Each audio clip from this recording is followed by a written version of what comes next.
Noam Chomsky is here. He is a political activist, he is a writer, and is a professor at MIT. He has written exclusively and lectured around the world on linguistics, philosophy, and politics. He is widely credited with having revolutionized modern linguistics. He is the author of numerous books, including American Power and the New Mandarins, and also 9/11. Here is Hegemony or Survival, his newest book. I am pleased to have him on this program for many reasons, including the fact that I get more emails about please have Mr. Chomsky on this program than anyone can ever imagine. How do you explain this phenomenal connection between you and certainly an audience of people who are user-friendly with the Internet? Well, I think people who are, there's an enormous number of people who are involved in a informal, disorganized, activist, dissident culture, and they tend to make their own connections outside the major institutional channels, which are not hospitable to them. And the Internet has become a major form of interconnection, organizing, not just in the United States, everywhere. I mean, in South Korea, for example, they recently elected a president using the Internet for organizing and communication and getting around the strong opposition of the media and the concentrated power to the popular candidates. It happens to be a very wired-up society. Well, it is. Broadband, I think, has a higher penetration in South Korea, perhaps more than any other country except Singapore. But it's happened everywhere. I mean, let's take, say, Indonesia.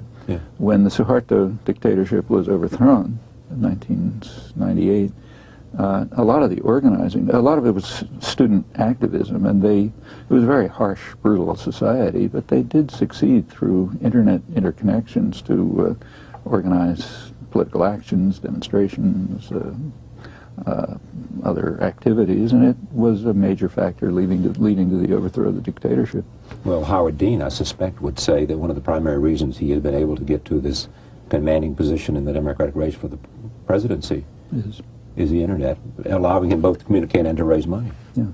It's a sort of can also be a lethal instrument, but... lethal in what way? Well, I'm sure you get, I don't want to guess how many emails you get, but it can be overwhelming. Even a lot of material that one of the problems with the Internet, I mean, it's the good part of it is it's free and open. Right, exactly. But of course that has a downside. That means that things go up that have no review or support. And they clog the system. They clog the system, and so it's a mixture. But it certainly has been an extremely effective way of allowing people to participate actively in everything from industrial societies to very repressive societies. So take, say, the World Social Forum, which is a huge enterprise, 100,000 people last year. It's mostly Internet organized.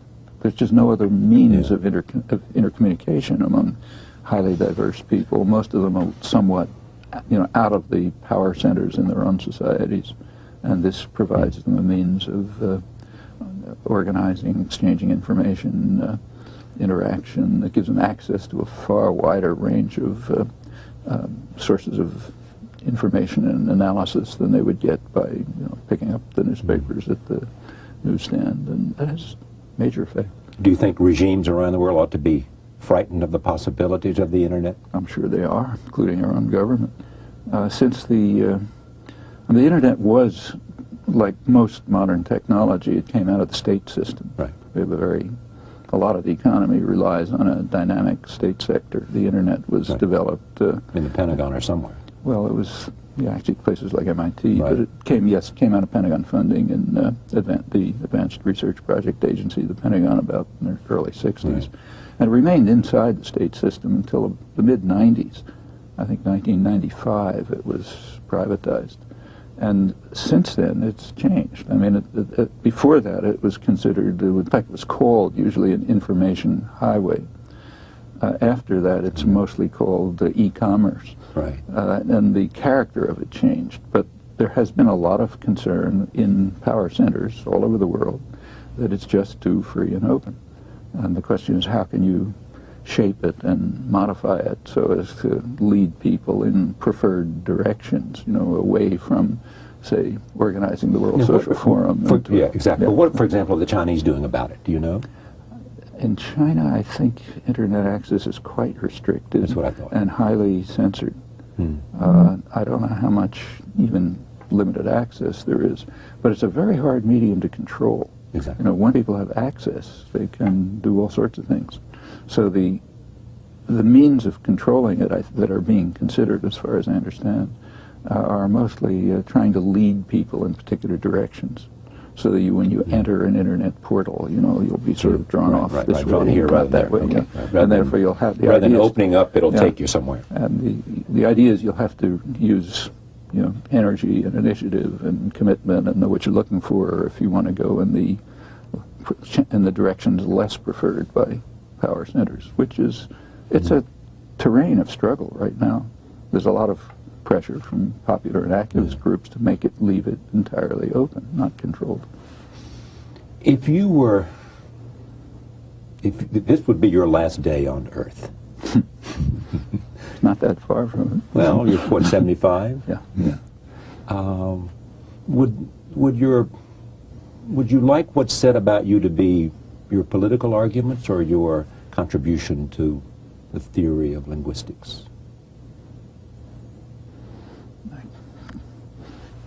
To say the honest truth, I really don't care. You don't care? I mean, I'd like to see people follow up on the things that are interesting and important and productive and forget about the things that were byways and mistakes and so on. But if my name is attached to it or not. But what then would you characterize as most important in your judgment, if you were? Well, I mean, I played a certain role in reshaping the fields concerned with human intellectual faculties, cognitive sciences, in particular linguistics. Some of it has been extremely productive. Not me, it's a cooperative enterprise. And that's often running on its own. Right. In the political domain, I would like to see people energized, participating, thinking for themselves, not subordinating themselves to systems of discipline and propaganda, either in the structure of life, and there's plenty of that, or in the doctrinal domains. So if people can come to use the capacities that they in fact have and the opportunities they in fact have to overcome systems of authority, illegitimate authority, domination, hierarchy, free themselves, think through issues for themselves, not the way they're taught to conform, and do something about it. That's the best legacy I can imagine. Yeah. As I said to you, and you said that, I know nothing about linguistics. One of many subjects I know nothing about, but especially linguistics. Is there one question in the air in that whole realm, though, that you would like most to know the answer to? Well, like everyone, I have my own personal quirks. And yes, there are some questions which are... big, mega questions. There are mega questions which are on the border of research. You can't really... They're a little beyond what you can study very much. You can pick away at them. But, well, one kind of question, which is a sort of a personal obsession, is that if you look at any language is a biological system. Right. It's part of it's like our immune system or visual system, just something humans have. It's highly specific to humans. There don't seem to be any counterparts elsewhere in nature. You're in New York because of our mutual friend Edward Said, who passed away a month or so ago, correct? Yeah, and you tell me just because you're here, your sense of what would you most want to say in appreciation of him? Well, Edward was an old friend. We were very close friends for years. We had a lot of mutual interests. Would that be culture, music, politics? Culture, politics mainly political interests, including his prime concern, also a major concern of mine, Middle East, but much broader questions of justice, freedom, oppression, which he was much involved in. Me too, and our paths often crossed. And then it was just a close personal friendship. Actually, he had arranged, we've never talked about this much, but back in the I guess it must have been around 20 years ago or 25 years ago, he began arranging with meetings between high officials in the Palestine Liberation Organization when they were visiting New York, meetings with friends of his who were sympathetic to the Palestinians, critical of the PLO, to see if there could be some constructive discussion to suggest ways in which they could change what they're doing to achieve results which would make more sense for the people involved. And I was involved in some of those meetings. Anything come out of it? No. I have to say no. What do you think of the Geneva Accord that they've been working on? Current Geneva Accord? Yes, exactly. Well, it offers better than some they real have. hope. Yeah. It's a great improvement over the Camp David proposals, which were completely unacceptable. To the Palestinians. Yeah, they made no sense. You know, Jimmy Carter said that today on a recent appearance on this program. Oh, really? Well, he's quite right. And as soon as you look at a map of what was proposed, you see that it was absolutely unacceptable. I mean, it broke up the... there's a lot of talk about percentages and so on. That didn't mean a thing. If you looked at the actual maps that were discussed, which unfortunately were not easily available in the United States, they should have been, but they weren't. As soon as you look at the maps, you see that what in effect it did was break the West Bank into 3 pretty separate cantons. So these were not contiguous territories? Well, they were technically contiguous, but only way around the edges. If you wanted to go from Bethlehem to Ramallah, you were going to have to go way to the east. And so there were 3 effectively separated territories, all, again, effectively separated from a little part of East Jerusalem, which is the traditional center of Palestinian cultural, educational, commercial existence. And it was a kind of a Bantustan situation, as was discussed in Israel at the time. And of course it was all separated from Gaza. Well, you know, actually the meaning of that was described by President Barak's chief negotiator, Shlomo Ben-Ami. Right. And later foreign minister. Yeah, and he was the negotiator at Camp David, and he was an academic, and shortly before he entered the government, he wrote a book about it in Hebrew, in which he said the goal of the whole Oslo process, then leading to this, would be what he called a permanent neo-colonial dependency. The Palestinians would be a neo-colonial, effectively modern colonial dependency permanently. And in fact, that's what the proposal was. And it couldn't work. However, after the Camp David proposals broke down, this is now September 2000, August, September 2000, that's when the current Intifada started. But negotiations continued, and they made some progress. In January 2001, there were meetings in Taba, which led to informal meetings, but with fairly high-level people on both sides. And they made considerable progress towards a more acceptable 2-state settlement. But it was too late then because the Israelis were into their election. They were into the election campaign, and Prime Minister Barak canceled the meetings, and after Sharon was elected and the violence began to escalate, they were never picked up. Everyone assumed, I assumed too, that they were never continued. However, it turns out now we have learned that contacts did continue. And the Geneva Accords that you mentioned are the results of these continuing contacts. And they make considerable progress beyond the Taba. The Geneva Accords hammered out by Yossi Beilin and other Israelis in over 2 years with Palestinians, who I'm not sure in part may have been members of the Palestinian Authority or not. I don't know. Some had been, but all are close to it. Yeah. I mean, they're as close to the center of Palestinians don't have a state, so they have an informal authority, but they were as close to the central part of it as the Israeli negotiators were to the Israeli government. In fact, probably closer. You know. Your friend, the late Edward Said, didn't have much to say good about Yasser Arafat. No. Nor did I. Nor do you. No. In fact, we were very much in accord about this for a long time. Some of a real disservice to the Palestinians.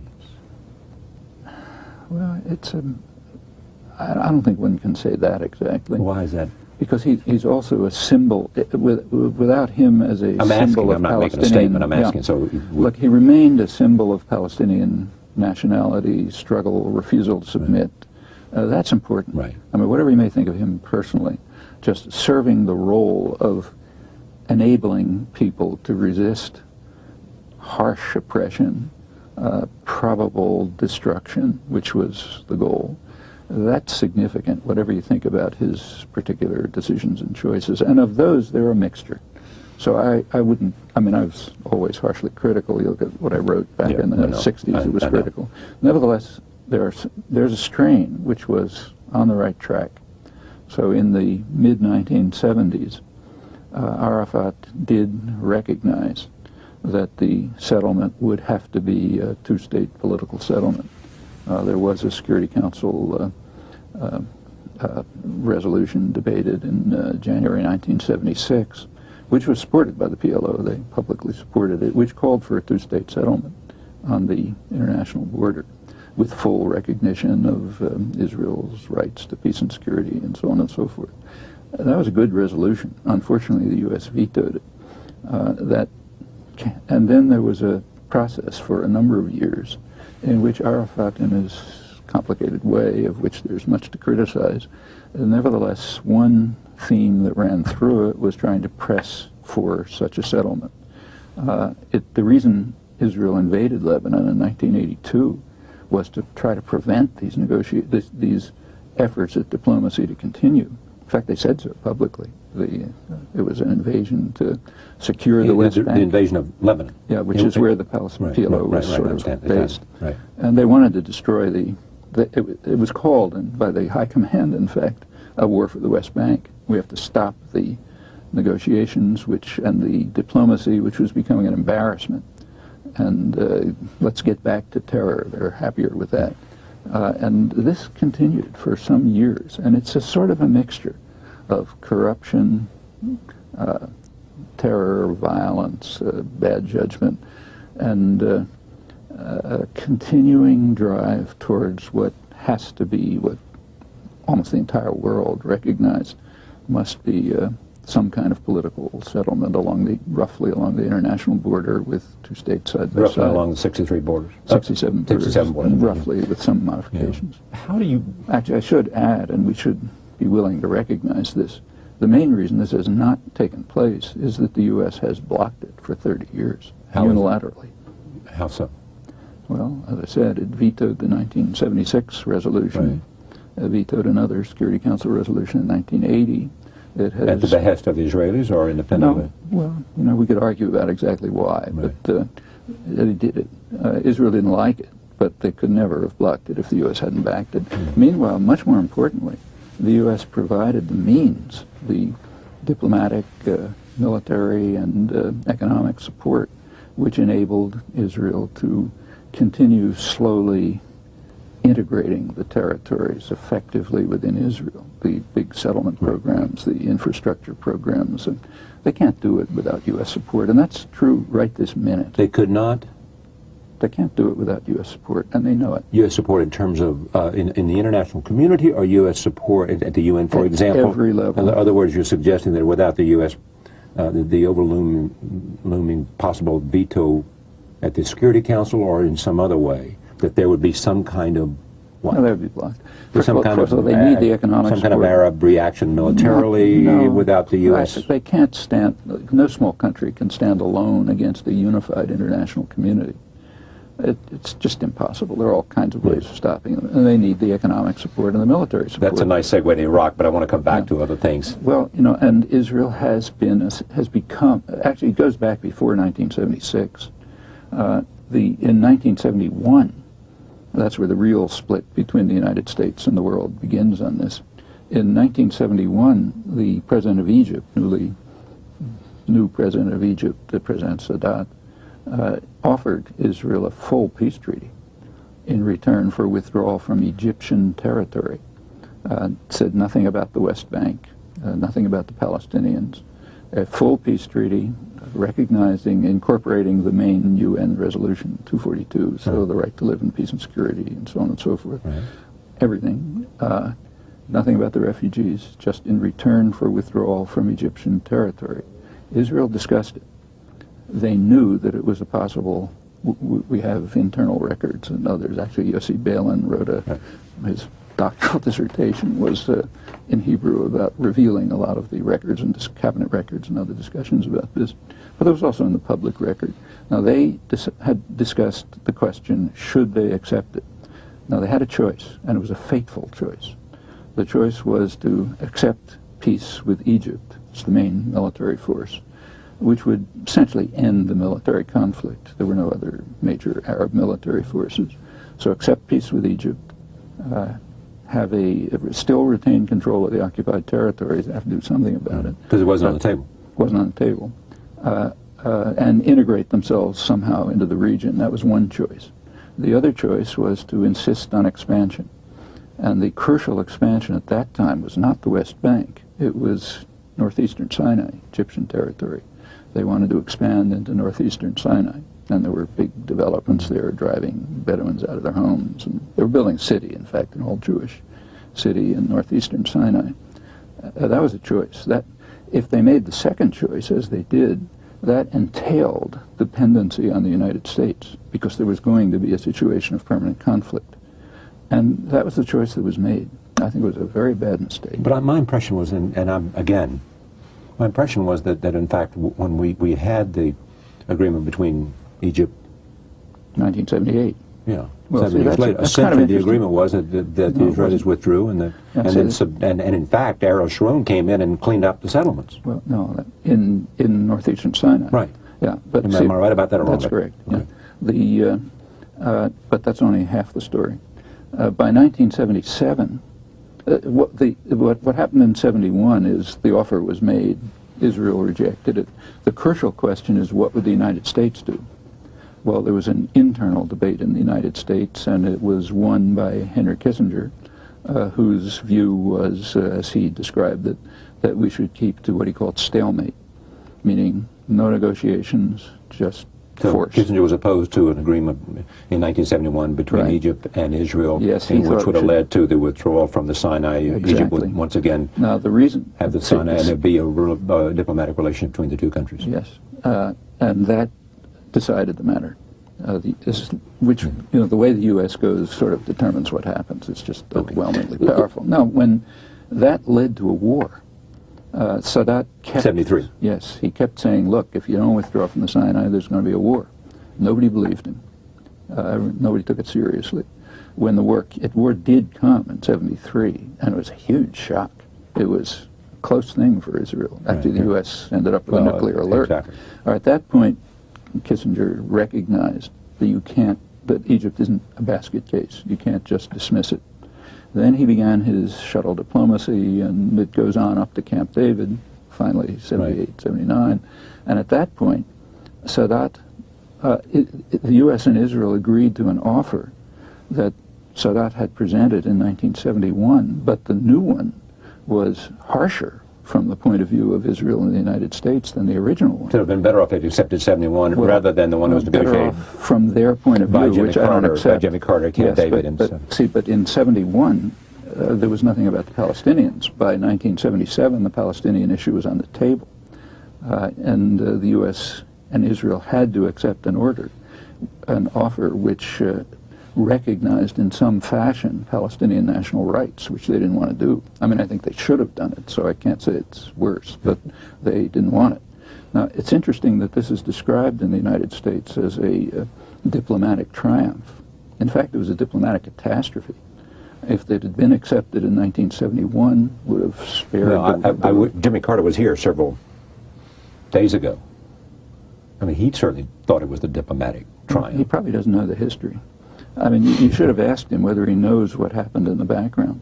Well, if I'd had this interview before, I would have. Well, it's all on the public record. Yeah. You know, well, but I mean, but you know, this is one of the many things we have to learn about, and if we want to gain some understanding of what's really happening there. So when you ask questions about, say, Arafat, you know, unfortunately, all of this has to come in. Okay, fair enough. But what's interesting now, let me make this point.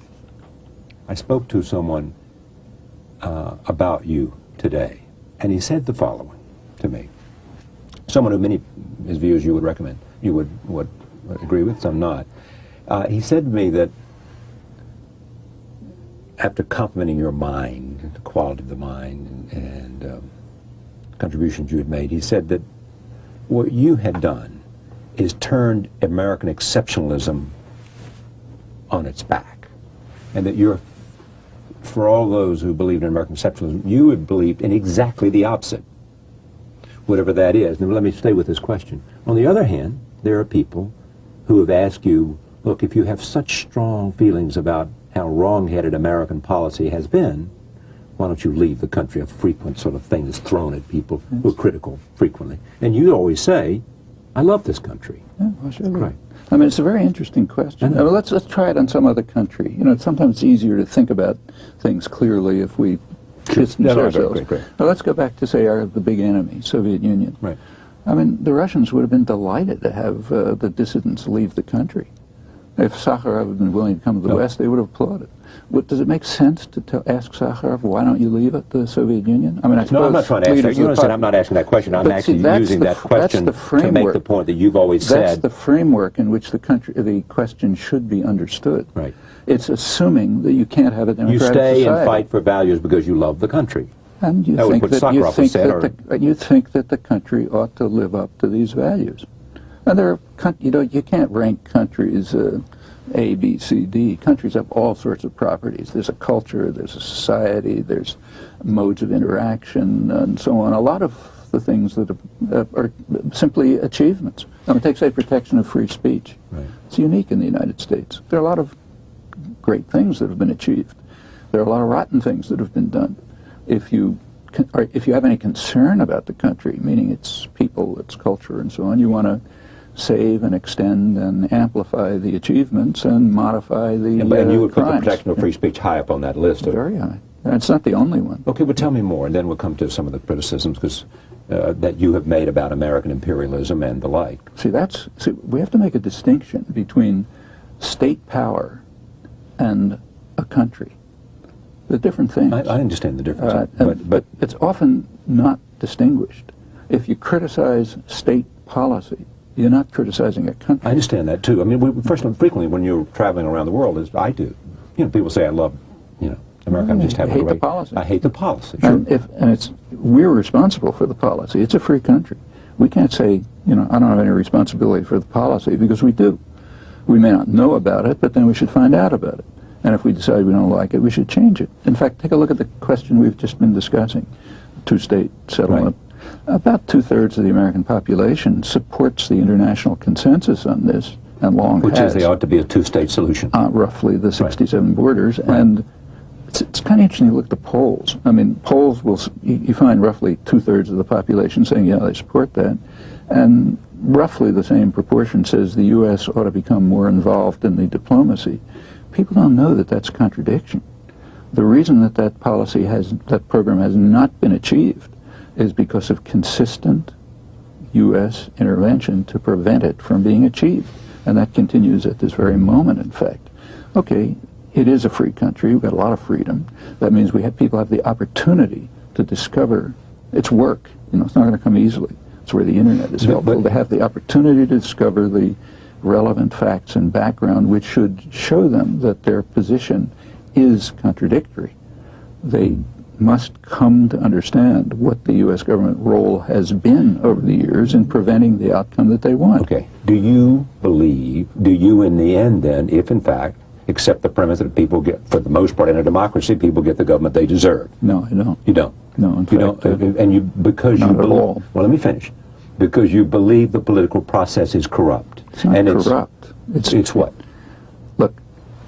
See, whenever anybody says, look to me, I know they're saying he doesn't get... It's not that simple. Right. I mean, it's not that there's robbery and stealing of elections. There is a distribution of power internal to the country, enormous disparity of economic and other power, and that influences everything that happens in dramatic ways. So many issues simply don't come up in elections. So the haves have more power than the have-nots, and therefore overwhelmingly. they're able to exercise it. In fact, if you really look closely, elections, they restrict themselves to issues on which the population, they eliminate issues where the mass of the population opposes a lead opinion systematically. And the population is aware of Say this. that again, I'm sorry. Well, let's take a concrete case. Right. Okay, the year 2000 election, say. Among the issues that were highest in concern to the general population are things that roughly relate to the so-called trade agreements. So deficits, overseas investment, transfer of jobs, lots of topics like that. Right at that time, there was a plan for an international hemispheric conference at Quebec, Hemispheric Summit, a few months later, which was intended to extend the NAFTA-type agreement to the whole hemisphere. Now, these are issues of enormous concern to people. Did it come up in the election? No. And there's a reason why it didn't come up in the election, and it's consistent. On those issues, the public tends to oppose policies on which there is an elite consensus, and therefore it doesn't come up in elections. Well, that's part of the reflection. But I mean, let me just make sure I understand. How do you stand yourself on the NAFTA agreement? I agree with the general population. I think if you agree with the general population whose view is critical of it because it's the wrong agreement. If you go back to 1990, 10 years ago, when the NAFTA agreement was coming along, there were serious critical analyses of it, which were in favor of a North American free trade agreement, but not this one. The analyses came from the labor movement. They came from Congress's Research Bureau, the Office of Technology Assessment. Pretty much the same analyses said, yeah, a North American economic agreement would be a good idea, but this one is designed as effectively an investor rights agreement.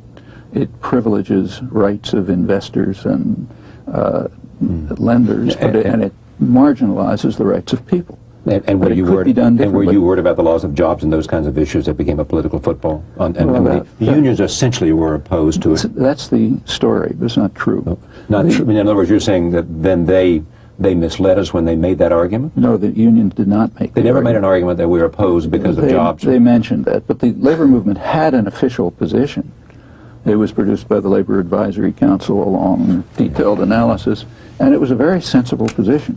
It was never given, it never entered the media discussion. It was never given any publicity.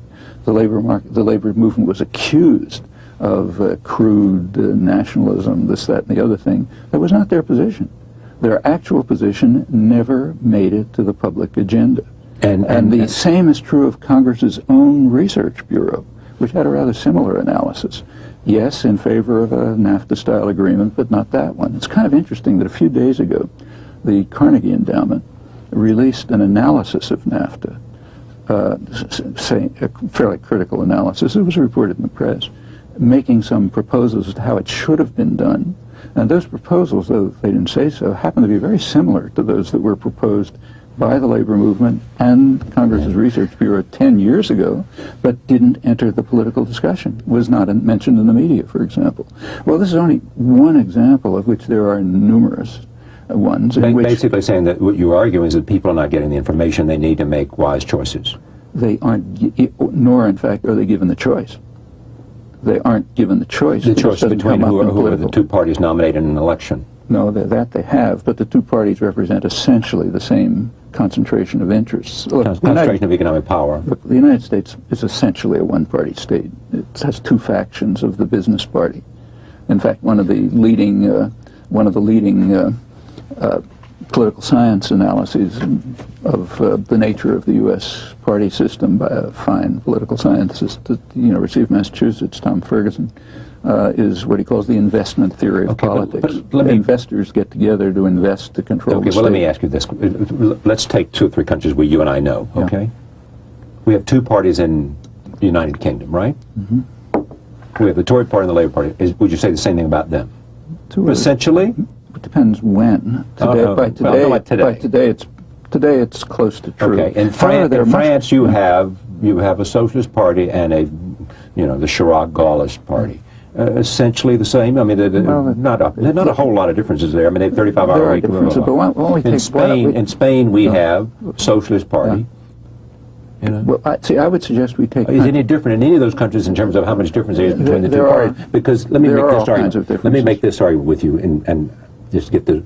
Essentially, in most countries, the battle in politics is for the center, is it not? In most places. Now, that doesn't mean that... That's simply not true. I mean, there are countries that have a much more lively democratic culture. So let's take a country that has a really lively democratic culture, much more than we do. Like? Brazil. Okay. Brazil is a rich, potentially rich, important country. In Brazil, something just happened recently which should humiliate us. They give us a real lesson in democracy. In Brazil, popular movements, large-scale popular movements, which had been developing over 20 years, reached a scale where they were able to elect a populist president over the opposition of highly concentrated capital and media concentration. We can't even dream of that. Well, that's a functioning democratic culture. Let me stop you for a second. Let me just get a couple of questions in. Number one, I asked that question recently of Gary Wills was here. You know, why haven't we seen in the United States more success by a powerful coalition, essentially coming from the left, but not necessarily defined by what the conception, traditional conventional wisdom might be of the left, of labor, minorities, poor, we have black seen and white. We have seen it. What was it the last time you saw it? A number of times. We saw it in the 60s. That's where the Great Society programs come from. We saw it in the 30s. That's where the New Deal comes from. And in fact, this is a battle that goes back to the origins of American history. You know, the original constitutional framework, the way Madison... The author of the Great Society programs was Lyndon Johnson. That's right. And the programs are not initiated by leaders. That's a serious misunderstanding. Well, those programs were initiated primarily by people who actually, many of them who'd served with FDR. See, that's a serious misinterpretation, I believe, of the way the political system works. Leaders may sign their names and they may push programs, but they do it because a popular constituency is compelling them to do it. That's the way changes take place. I mean, if there's a large-scale popular movement and there are pressures, there'll be somebody who'll say, I'm your leader, I'll sign it. But since you've made the Great Society... And what happened in the programs that came out of the so-called Great Society were the result of popular ferment and activism and changes that were taking place, significant changes that were taking place in the 1960s, which very much democratized the society. And it led to these programs. Since then, there's been an enormous counterattack from business sectors trying to beat it back.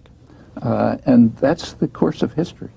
You know, it's the same with the civil rights movement. It was the same with the labor movement. But let me make this point about Lyndon Johnson, because a lot of other things, and I want to say that we're 42 minutes in, we're doing an hour with you, and I want to invite you back, because inevitably people are going to say to me, you know, you could have gone for 2 or 3 hours, and you know, or they will say you interrupted too much, or they'll say a lot of other things, and I do want to hear from you. And many people saw Lyndon Johnson, you know, as a man who was too beholden to economic interest in terms of how he achieved his own wealth, and in terms of a whole range of things, whether it was brown root in Texas, or whether his relationship with a whole lot of institutions. But you were saying that he responded the way he did to Great Society programs having to do with medical care, having to do with poverty, having to do with a whole range of issues. He responded and to civil rights pressures. Because the public pressure was there. The same was true of John F. Kennedy. I'm willing to argue with you that Lyndon Johnson responded in part because that was where his heart was, and his sense of legacy in terms of what had influenced him. Yeah. You know, See, and secondly, some of the things that John Kennedy responded to,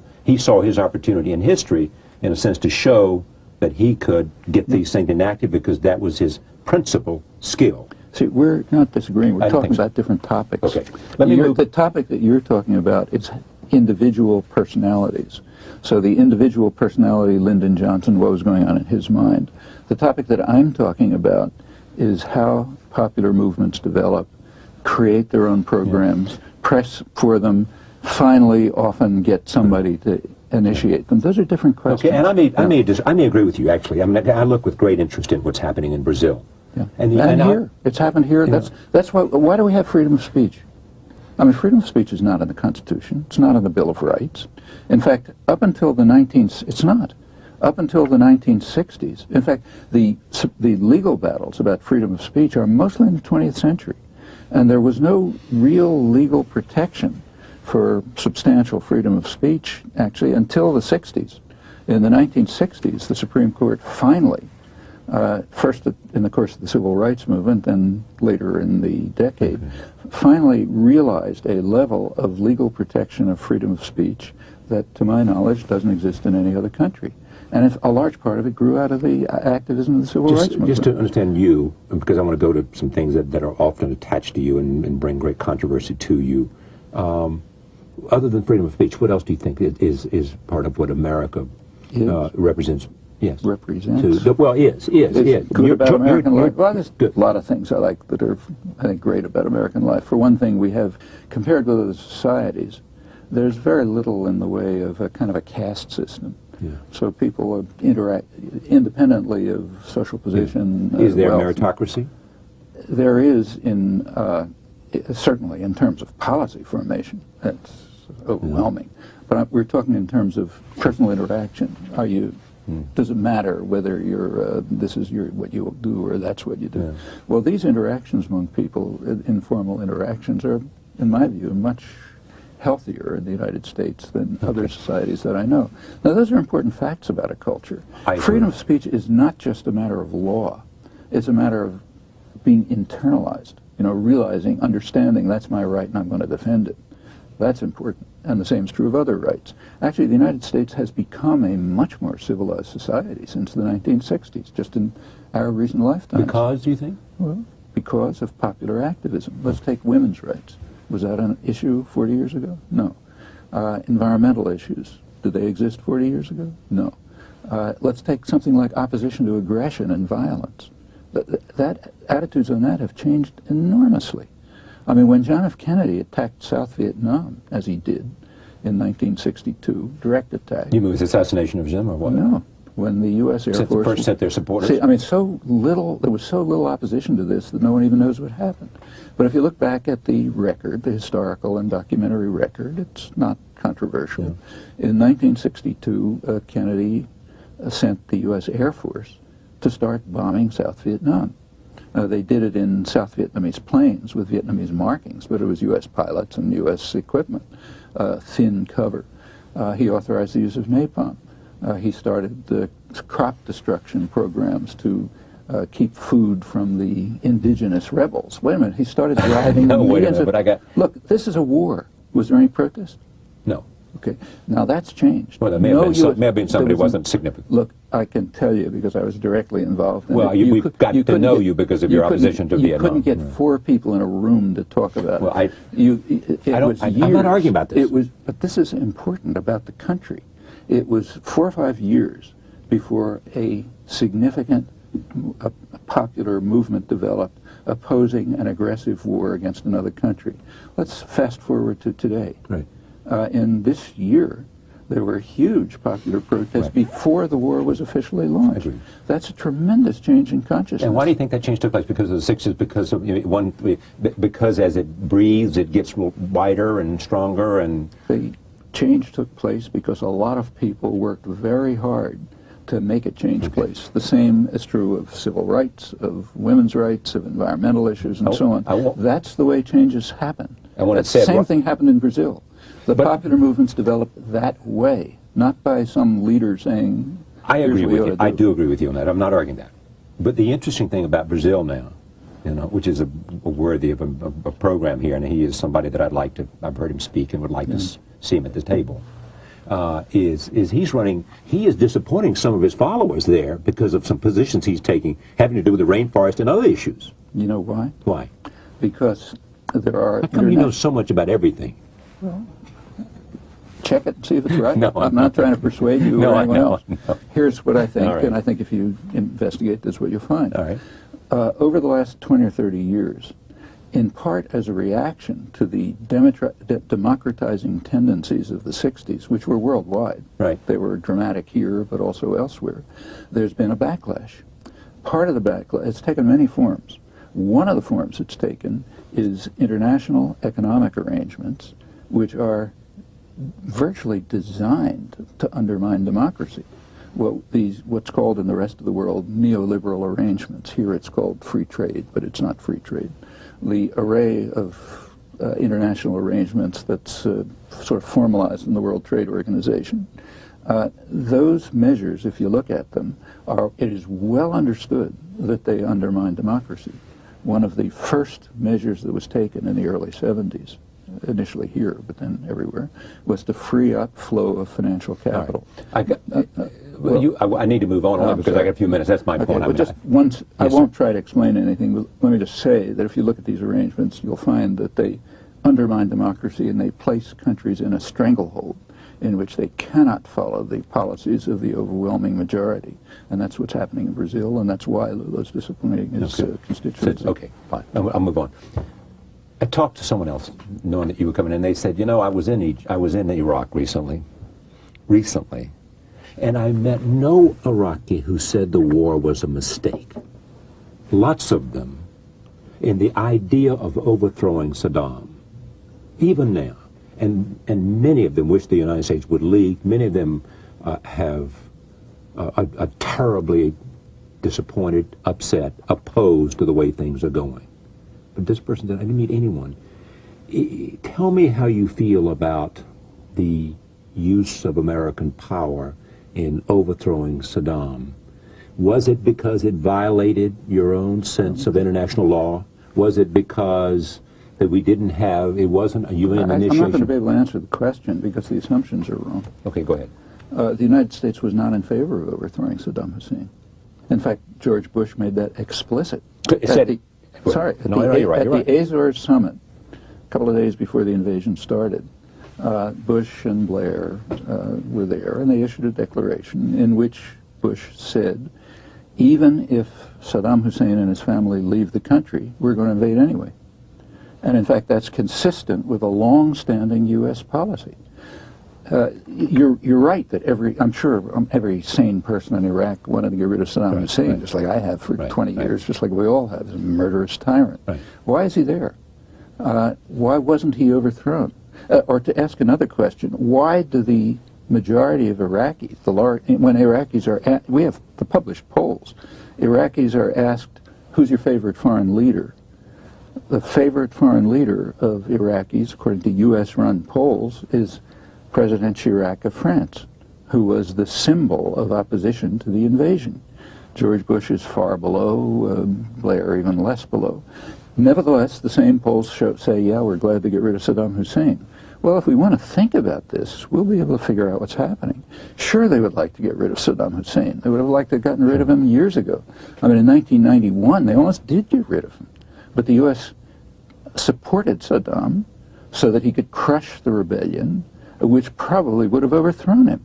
And we know why. Well, I'm not sure they supported him so that he could crush the rebellion. They effectively authorized him to crush the rebellion. I'm not sure that many people... but you got to... Let's look back to the... At least let me make one point. Yeah.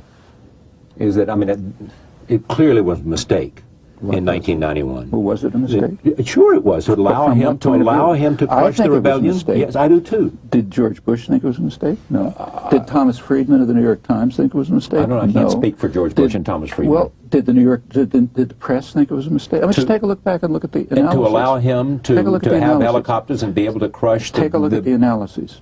The Shias and who George Bush had asked to rise up? Let's take a look at the analyses at the time. That's what we should be looking at. You can read it in, say, the New York Times, the most important newspaper in the world. Their analysis was, Alan Cowell, their Middle East correspondent, that much as we dislike the atrocities, there's an overwhelming consensus that Saddam Hussein offers more hope for the stability of the country, stability is a kind of technical word, stability of the country than the people who are trying to overthrow him. In other words, we'd rather have him than the people who are trying to overthrow him. Thomas Friedman, Thomas Friedman, who was chief diplomatic correspondent, wrote, the best possible solution for the best possible world for the United States would be an iron-fisted military junta ruling Iraq the same way Saddam Hussein did much to the satisfaction. Well, I'm sure. I This know is Mr. Friedman, and I am sure he did not mean using the torture and using the technique. Yes. Then why did he say it? Well, but he may very well have believed he may very well. First of all, I'm leery of speaking for anyone like this, right, of George Bush or Tom Friedman. But he may very well have meant that Iraq, because of whatever fears he had, that it would break up the Balkanization of Iraq, and therefore it needed a Tito-like figure. He may have meant that. Let's say you're right, but then see, that means that from the point of view of U.S. policymakers and U.S. commentators, it wasn't a mistake. I think it was a mistake. You think it was a mistake, but they didn't. Right. The analysts and the policymakers thought it was right. Well, they preferred, and then let's look at the next. I bet you the neocons, who you find so much fault with there, did not think it was a mistake. Well, we don't know. The Wolfowitz of the world probably don't think it was a mistake. Well, let's take a look at the Wolfowitz. Not to have overthrown Saddam, because they've been driven by overthrowing Saddam since 1991. You'll agree with that, won't you? No, I don't. That they haven't been driven by the notion? It's just too narrow a question. Let's take a look at the Wolfowitzes of the world. Okay. He has a record, right? Right. His record is, for example, strong support of General Suharto, who is certainly when he served in Indonesia. And afterwards, up until 1997, a couple of months before Suharto was overthrown, he was still praising him. Suharto was a mass murderer, probably worse than Saddam Hussein. He came into power killing a couple 100,000 people. He ran a regime of vicious torture and oppression. He invaded East Timor, practically destroyed it. His torture and massacres were going on right to the end of his rule. Wolfowitz was praising him because of his contributions to the growth and development of Indonesia. At that time, Wolfowitz served as ambassador to Indonesia. This started when he was in the State Department with responsibility for Asia, Southeast Asia in particular. Went on, he was in as ambassador to Indonesia, and it continued through his post-government service. I think he was dean. That's Indonesia. That's only one example. As under his watch, as State Department high official in the State Department with responsibility for Asia, the Reagan administration, under his watch, supported a whole range of murderous dictators, like Chun of South Korea. Support him up to the end. Okay, I'm not sure. I remember Chun, and I'm not sure when he came in and when he didn't have. But there was a whole series of American administrations, which is your point exactly. A whole series of American administrations supported a whole series of leaders in South Korea. Absolutely, and Wolfowitz was in charge, almost in charge, second in command in the State Department, right up to the end. Marcos in the Philippines is another. Now, there are all kind of fake stories being concocted about this now, but I would urge people to go back to the original record and see what happened. All right. This book, Noam Chomsky, Hegemony or Survival, America's Quest for Global Dominance. We'll talk more about all these issues with him and others. I thank you for coming. Great. Pleasure to have you on the program. Thank you very much. Good. Thank you for joining us. We went the hour. More to be said tomorrow night. Toni Morrison is here, and others. See you then.